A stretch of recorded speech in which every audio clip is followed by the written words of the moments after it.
चोर चुरा ले गए। श्री पीपा जी ठीक उसी प्रकार घोड़े पर बैठ करके आए। चोर ने देखा ये घोड़ा वो घोड़ा, दो घोड़ा कैसे, यहां वहां तो घोड़ा देखा। फिर तो तुरंत उस घोड़े को लेकर आए, जैसे लेकर आए वैसे घोड़ा गायब हो गया। जैसे ब्रह्मा जी महाराज भगवान श्री कृष्ण के उन बाल सखाओं को, बछड़े को जैसे लेकर आए वैसे यहां वाला गायब हो गया। चोर की आंखें खुली, चरण में पड़ करके प्रणाम किया और प्रार्थना किया। तब जाकर के उनको कल्याण किए। निरपशिष्य भयो तब अश्वदियो, तेहि पै चढ़ी आप नहान गए। है चोरी लियो तह चोरन ने, तस दूसर पाए सवार भये। फिर चोरन देखी विवेक भयो, गिरी पाए पर्यो है लाए दये।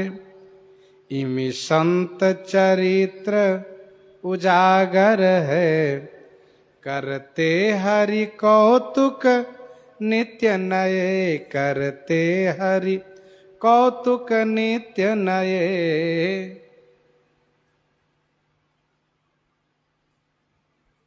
एक बार की बात है, राजा सूर्यसेन मल ने श्री पीपा जी को बुलाया। गए हैं बुलाए आप, पाछे घर संत आए। अन कछु नाही कहूं, जाए कर ल्याइए। गए हैं बुलाए, बुलाने पर गए हैं श्री पीपा जी सूर्यसेन मल के घर में, उनके राज दरबार में। श्री पीपा जी गए सूर्यसेन मल के पास, इधर संत आ गए पीपा जी के पास। पीपा जी भी नहीं, घर में अन्न भी नहीं। पाछे घर संत आए, अन्न कछु नाई, अन्न कुछ नहीं है। कहूँ जाए का करी, कहूँ जाए करी ले आइए। श्री सीता सहचरी जी ने विचार किया कि कहीं न कहीं से अन्न का प्रबंध तो करना ही चाहिए, संत सेवा होनी चाहिए, संत भूखा न जाए। अच्छा, सूर्यसेन के पास श्री पीपा जी क्यों गए, क्यों बुलाया उन्होंने? बात यह हुई थी, एक झगड़ा था, उसको सुलझाने गए थे। एक नारी थी और दो पुरुष बिल्कुल एक शकल के, एक रंग रूप के, और दोनों का दावा था कि नारी मेरी है, पत्नी मेरी है। राजा सूर्यसेन मल से कहते थे, महाराज मैं नहा रहा था और मेरी पत्नी तालाब किनारे बैठी थी, और ये कहां से बहुरूपिया आ गया, कहता है पत्नी मेरी है। वही बात वो भी कहता है, मैं नहा रहा था, इसने कहा कि ये मेरी पत्नी है। राजा की बुद्धि काम नहीं कि क्या फैसला करें। पुरुष दोनों एक जैसे हैं, बिल्कुल रंग रूप स्वरूप बोली भाषा एक जैसे हैं। जुड़वा में भी थोड़ा बहुत अंतर होता है, यहां तो बिल्कुल अंतर नहीं, कोई 19-20 नहीं। राजा का दिमाग काम नहीं कर रहा है, क्या फैसला करे, किसको दें। नारी एक, पाने वाले दोनों। एक तिया संग द्वय पुरुष निरपढ़िग, आयो न्याय। मेरी मेरी कही रहे, निज इतिहास सुनाए। निज नारी को संग लिए मैं आयो, सरि तीर तहाँ निहात यह आई के, अपनी कहे अधीर। नृप सचिवन संग थकी रहे, सुन दो उनकी बात। को साचो झूठो बिना, साखी नहीं बिलगात। बुलवायो गुरुदेव को, आए पीपा देव। तब राजा सूर्यसेन ने गुरुदेव श्री पीपा जी को बुलाया। श्री पीपा जी ही इसका निर्णय कर पाएंगे कि असली पति कौन है, नकली पति कौन है।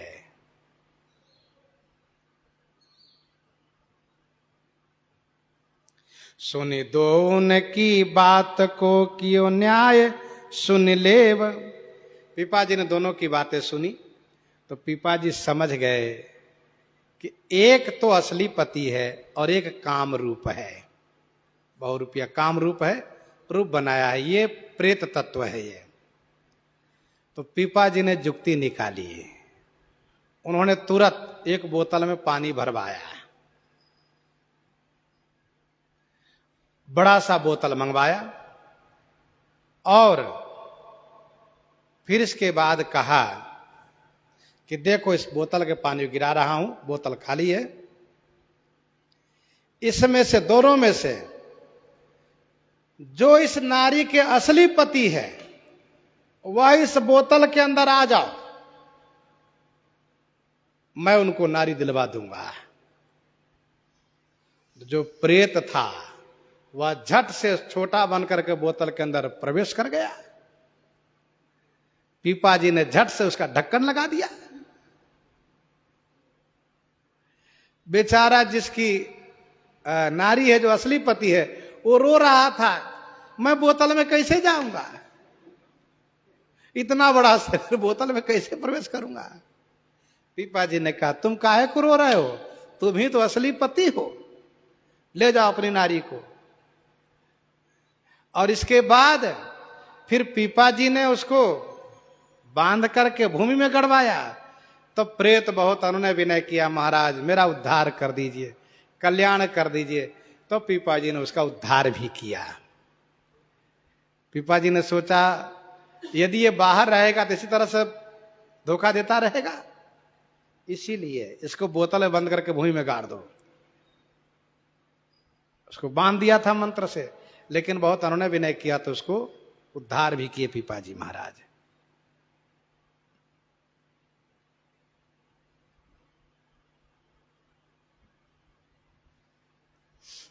श्री सीता सहचरी जी अन्न के लिए निकली हैं बाजार में। विषयी बनी कयक देखी कई बुलाए लई। एक बनिया व्यापारी विषय था, उसने श्री सीता सहचरी जी को देखा तो बुलाया, कहा क्या चाहिए आपको। इन्होंने कहा मुझे अन्न चाहिए साधु सेवा के लिए। कहा मैं सब सामग्री देता हूं पर रात्रि में मेरे पास आ जाना आप। विषय बनी का एक देखी के बुलाए लई, दई सब सौज कही सही नीसी आइए। सही समय पर रात्रि में आ जाना। इधर भोजन प्रसाद बना, ठाकुर जी के भोग लगा। श्री सीता सहचरी जी ने भगवान से प्रार्थना की है, प्रभु इन पर अनुग्रह कर दीजिए कि यह आपके सन्मुख हो जाए। ठाकुर जी का भोग लगा, संत पाए, उसकी बुद्धि धीरे धीरे शुद्ध होने लगी बनिया की।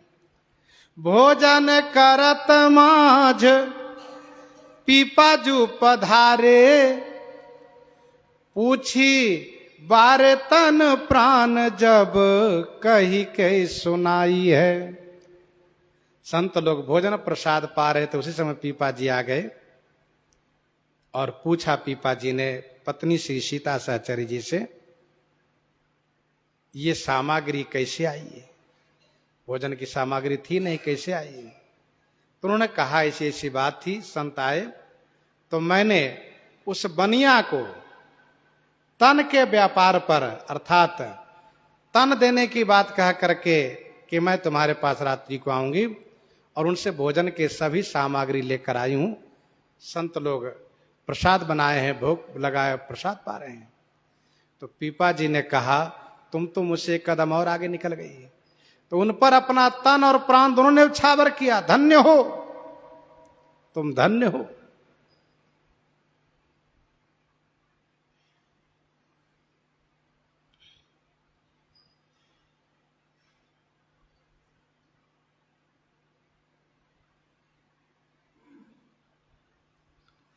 करी के श्रृंगार सीता चली झुकी में आयो। संध्या के समय में श्री सीता सहचरी जी श्रृंगार करके चलने की तैयारी की, उसी समय मेघ आयो, माने मेघ बरसने लगा। मेघ नहीं बल्कि इन लोगों के संतों के प्रति जो स्नेह है वो स्नेह बरस रहा है। तब पीपा जी ने कहा इस महान सेवा में मुझे भी सम्मिलित करो। कांधे पे चढ़ाए बपू बनिया रिझाइए। श्री पीपा जी ने श्री सीता सहचरी जी कांधे पर बैठा करके बनिया घर तक लाए। हाट पे उतारी दई द्वार आप बैठे रहे। पीपा जी ने हाट पे उतारी रही, अर्थात उस बनिया के द्वार पर बाजार में, हाट माने बाजार में ला करके बनिया के उस द्वार पर कांधे से उतार दिया और कहा कि आप जाइए, मैं बाहर बैठा हूं। द्वार आप बैठे रहे, तब तक उसकी बुद्धि बनिया की पवित्र हो चुकी है और वह सोच रहा है कि मैं सचमुच बड़ा पापी हूं। बताओ, संतों के लिए मैंने भोजन सामग्री दिया और बदले में उनको बुलाया रात्रि को। अच्छा कोई बात नहीं, आती हैं तो मैं उनको प्रणाम करूंगा और सम्मान पूर्वक उनको यहां से विदा करूंगा।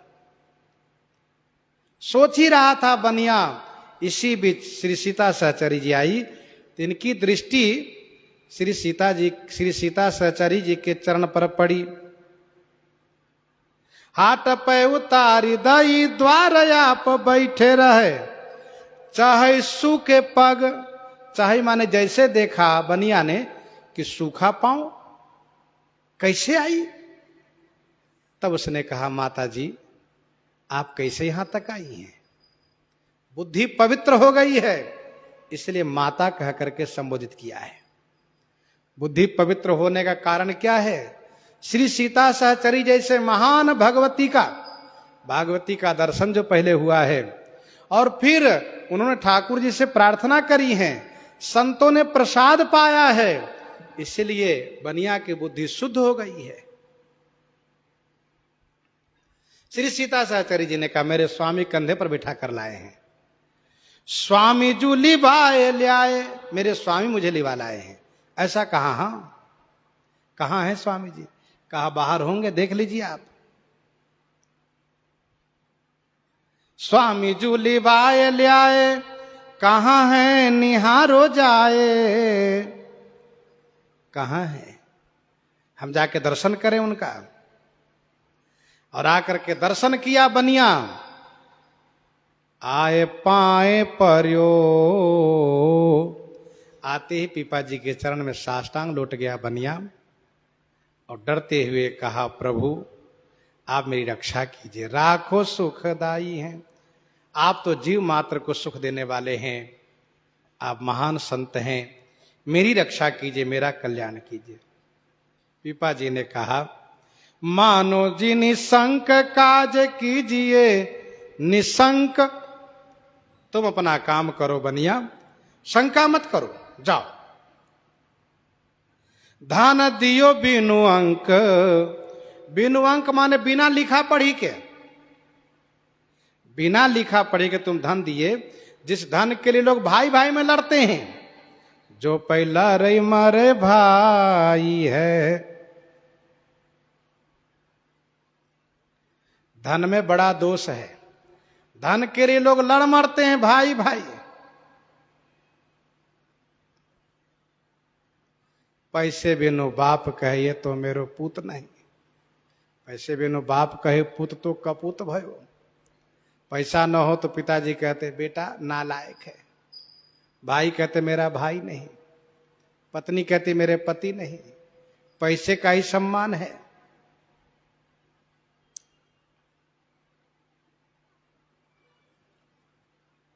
श्री पीपा जी ने कहा तुम बिना लिखा पढ़ी के धन दिए, जिस धन के पीछे लोग आपस में लड़ मरते हैं। कबीरदास जी माता जी के साथ रास्ते में चल रहे थे, दृष्टि पड़ी मोहर की थैली पर, मैया उठाने लगी। कबीरदास जी ने कहा, मां मत उठाओ, धन पराव बिस्ते विष भारी, भारी अनिष्ट होता है। मैया ने कहा, बेटा अरे रास्ते में थैली पड़ी है धन की, इसमें कौन दोष है, ले चलते हैं। कहा नहीं नहीं, विश्वास न हो तो थोड़ी देर देखो क्या होता है इसके पीछे। इसी बीच 4 सिपाही आया। कबीरदास जी ने कहा, उधर मत जाओ, डाइन है, खा जाएगी। सिपाहियों ने नहीं माना। देखा आगे मोहर की, सोने की मोहर की थैली पड़ी है 4। सिपाहियों ने कहा, इसलिए वो हमको मना कर रहा था कि उधर डाइन पड़ी है। डाइन नहीं, मोहर की थैली है। चारों उठाए, गए एक होटल में ठहरे। 2 गए होटल में, बाजार में खाने पीने की सामान लेने के लिए खाने गए। सोचने लगे 4 हैं हम, ये 2 मर जाए सब धन हम दोनों का होगा। तो जाकर के बाजार में दुकान में खाए और मिठाई ले, उसमें जहर मिला दिए। यहाँ जो दोनों बैठे थे सोच रहे थे वो दोनों जब आवे उन दोनों को हम लोग मार दें, वो दोनों मर जाए, धन हमारा हो जाएगा। दोनों के विचार में, दोनों के मन में ऐसा विचार आया दोनों तरफ। तो वह उधर मिठाई खा करके, मेवा मिष्ठान पकवान खा कर आए और मिठाई में जहर मिलाकर लाए, ला कर रख दिए, तुम लोग खा लो दोनों, और हमको नींद आ रही, दोनों सो गए। इन दोनों ने कहा, सो जाओ सो जाओ। जैसे सो गए दोनों को हत्या कर दिया और फिर ये दोनों मिठाई खा कर सो गए। ये दोनों मर गए, चारों मर गए। प्रातः होते ही 4 हत्या के आरोप में होटल के मालिक को गिरफ्तार कर लिया गया और धन को राजकोष में जमा करा दिया गया। कबीरदास जी के माँ ने कहा, बेटा भागो, बड़ा अनिष्ट है, तुम्हारी बात सत्य निकली। कबीरदास जी ने कहा, मैया ठहरो, देखो और क्या होता है, थोड़ा और देख लो। जहां पर वह थैली पड़ी थी वह दूसरे राजा के राज सीमा थी, उसको सूचना मिली। उसने सूचना भेजवाया, देखो हमारे राज्य की सीमा में वह थैली पड़ी थी, इसलिए हमें धन दे दो, नहीं तो तुम युद्ध के लिए तैयार हो। इसने भी धन देने से मना किया, युद्ध करना स्वीकार किया। उसने युद्ध के लिए आक्रमण किया, इन्होंने युद्ध शुरू किया। दोनों राजा युद्ध में लड़ करके मर गए। कबीरदास जी ने कहा, देखा यह है धन, इसलिए मैंने मना किया था। 4 सिपाही मरे। होटल के मालिक व व्यापारी जेल में गए, पता नहीं कब उसकी जमानत होगी। और फिर इसके बाद ये 2 राजा लड़के मर गए। तो धन पराव बिस्ते विष भारी।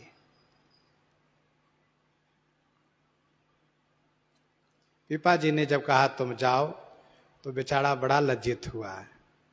मर्यो लाज भार चाहे, धसो भूमि फार। मर्यो लाज भार चाहे, धसो भूमि फार। लज्जा के भार से मर रहा था और सोच रहा है कि यदि भूमि फट जाती तो मैं उसी में समा जाता, मैं बड़ा पापी हूं। दृग बहे नीरधार, आंखों से आंसू की धारा बह रही है, आंखों से आंसू की धारा बह रही है।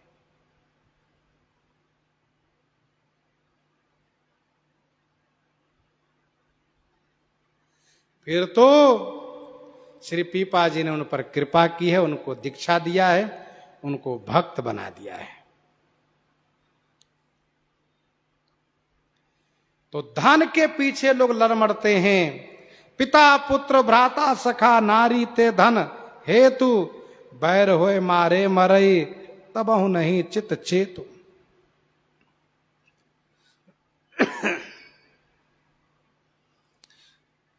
मुख देखत पातक हरे परसत कर्म बिलाही, बचन सुनत मन मोहगत पूरव भाग मिलाही।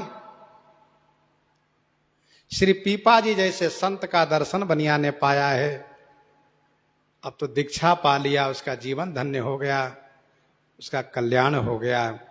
इस प्रकार से स्वामी श्री प्रियादास जी वर्णन कर रहे हैं। इन्हीं के साथ आज सीताराम सीताराम सीता राम सीताराम सीता।